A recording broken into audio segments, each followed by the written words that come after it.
पुरी जिला डेलांग ब्लॉक कोठपाड़ पंचायत हाट बजार प्रबाद पुरुष स्वर्गत विजु पट्टनायक 108तम जन्मतिथि रे प्रतिमूर्ति में पुष्पमाल्यार्पण कर पिपिली डेलांग विधायक रुद्र प्रताप महारथी।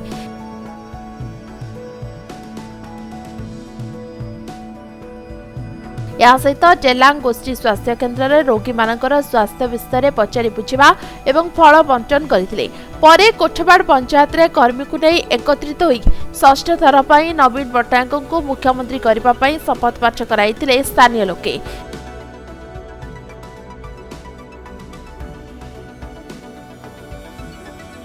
এই কার্যক্রমে বৈরাগী জেনা জেলাক ব্লক অধ্যক্ষা বাসন্তী সাহু কোচবাড় सरपंच और मिशन शक्तिर माँ मैंने उपस्थित रही। आगामी दिन में किभली बीजेडी को सशक्त करने से विषय आलोकपात कराइथिला।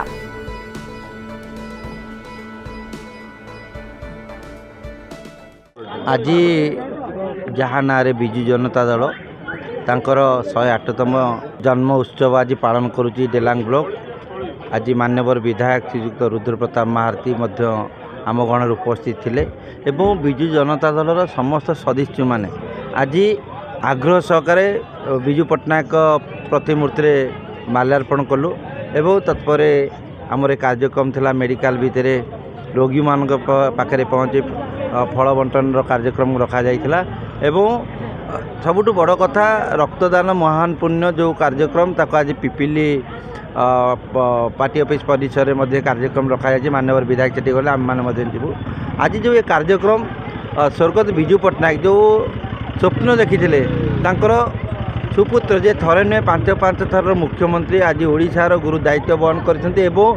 ओडिशार 4.5 कोटी जनमानस मोर परिवार जे निजको व्रती हिसाब से लोकंकर को पाई सेवा को उत्सर्गीकृत कर देइछन्ते तांकर हाथ मुठा को टाण करने आज शपथ ग्रहण करछन्ती विजु जनता दलर समस्त सदस्य माने कर्मी माने नेतृमंडली माने महिला मिशन शक्तिर माँ माने आम पाखे उपस्थित थे। तेणु ये कार्यक्रम आगामी दिन किभली भाव में पुणी थे मान्यवर मुख्यमंत्री को षष्ठ थर पर मुख्यमंत्री हिसाब से ओडिशावासी देखिए तार संकल्प शपथ पाठ करा आज आमर डेलांग कोठवाड़ ग्राम पंचायत परिसर रे प्रथम सकाळु कार्य थिला आमर विजु बाबूंकर स्टाच्यू रे पुष्पमाला अर्पण करा जायतिला तापरे हॉस्पिटल रे रोगी मानकु फल बंटन करा जायतिला एवं तापरे शपथ पाठ मध्ये आज कोठवाड़ पंचायत सम्मुख रे करा जायतिला एवं आज डेलांग पिपिली विजु जनता दलर कार्यालय ठारे रक्तदान शिविर मध्ये जारी रही। निश्चित रूपे देखंतु विजु बाबू एक एमिति एक व्यक्तित्व जहाँ कथारे जहाँ कार्यशैली रे अनुप्राणित होइकि आमे समस्ते आज पर्यंत कार्य करि आसुचु।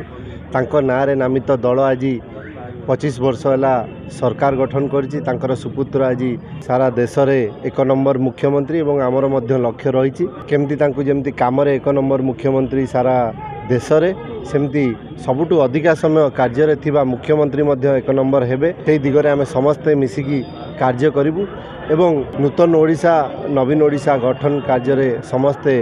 भागीदार होबु एवं अंचल विकास डेलांग पिपिली निर्वाचन मंडलीर विकास पई कार्य करू। आज महान जननायक जे कि आमर कलिंग सम्राट बोली मुकुट विहीन सम्राट बोली कहउछि किंवदंती पुरुष एवं झड़र इगल बोली कह जाए से स्वप्नर मनीष जे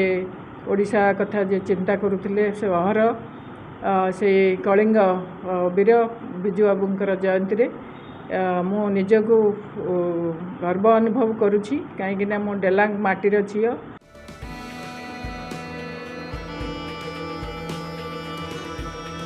डेलांगरू सौम्यकांत बेहरा रिपोर्ट समय लाइव।